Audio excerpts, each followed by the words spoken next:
He left me stranded in the rain to teach me respect, but I had been preparing for my escape all along. The rain came down in heavy sheets, pounding against the cracked pavement and soaking through my jacket. Each drop felt like a drum beat, echoing the truth I'd tried to ignore for years. I stood at the side of the highway, watching the glow of red taillights fade into the storm. My husband's truck disappeared into the darkness, leaving me alone. His last words cut deeper than the cold. Maybe walking home will teach you some respect. It was nearly 1 in the morning. I was 37 miles from home. The storm was merciless, wind slicing through me, thunder rolling like a threat. But I didn't cry. I didn't scream. I just stood there, breathing in the scent of wet asphalt, tasting the bitterness of betrayal. Because what Daniel didn't know, what he could never imagine, was that I had been preparing for this moment for 8 long months. The man I thought I knew. There was a time when Daniel was everything I ever wanted. He once drove across state lines just to bring me flowers. He made promises of forever, of loyalty, of building a life side by side. But marriage stripped away the charm. Underneath the smiles was a man obsessed with control. He monitored every dollar I spent. He read my messages when I wasn't looking. He chipped away at my friendships and my family until my world became painfully small. And when isolation wasn't enough, he turned to humiliation. Small comments that turned into open insults. Every word was meant to shrink me, to remind me who held the power. Leaving me stranded in that storm was his latest cruelty, but he had no idea. It was exactly what I had been waiting for. The secret plan. For 8 months, I had lived a double life. I tucked away small bills from my paycheck before depositing the rest into our joint account. I hid a burner phone inside an old box of Christmas ornaments. I bought a bus ticket under a name he didn't know. And I stayed quietly connected to 2 people who never stopped believing in me. My sister Claire in Denver and my best friend Marissa in Chicago. Daniel thought he had cut me off from everyone. He hadn't. So when that storm raged and his truck disappeared into the distance, I didn't feel trapped. I felt free. Tonight wasn't punishment. It was the beginning. The first step into the life I had been building in secret. The long walk. My jeans clung to my legs, heavy with rain. Each step squelched against the soaked road. But the storm didn't feel cruel anymore. It felt cleansing, like a baptism washing away every ounce of fear. I whispered to myself again and again, every mile is one less with him. 10 miles passed in the dark. My body ached, but my will didn't falter. Around 3 in the morning, headlights appeared behind me. My heart pounded. What if it was Daniel? But instead, an old sedan slowed. A woman in her 60s leaned out, concern in her voice. "You okay, honey?" I forced a smile. "I'm fine. Just walking." Her eyes lingered, but she nodded and drove off.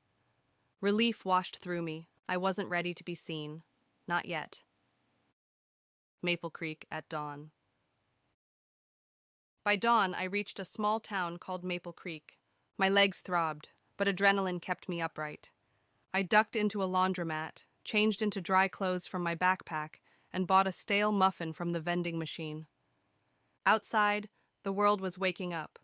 Somewhere miles away, Daniel was realizing I hadn't come home. At first, he'd think I was angry, cooling off. By noon, he'd be worried. By evening, he'd find my phone on the counter and know something was wrong. But by then, I'd be long gone. The bus station. At the Maple Creek bus station, I sat in the far corner sipping bitter coffee. My ticket to St. Louis was hidden deep in my bag. At 1:50 p.m., the door slammed open. Daniel. My heart crashed against my ribs. He stormed inside, scanning the room with fury in his eyes. I pulled my cap lower and sank into my seat. He walked right past me, so close I could smell the rain still clinging to his jacket.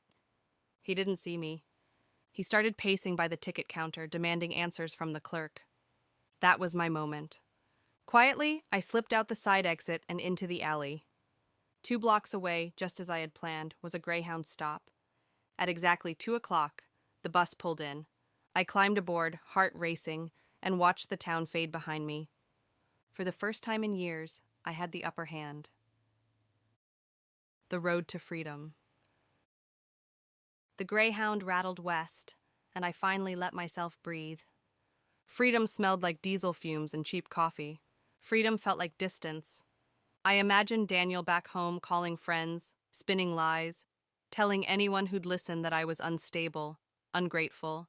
He was always good at twisting stories, good at making even me question reality.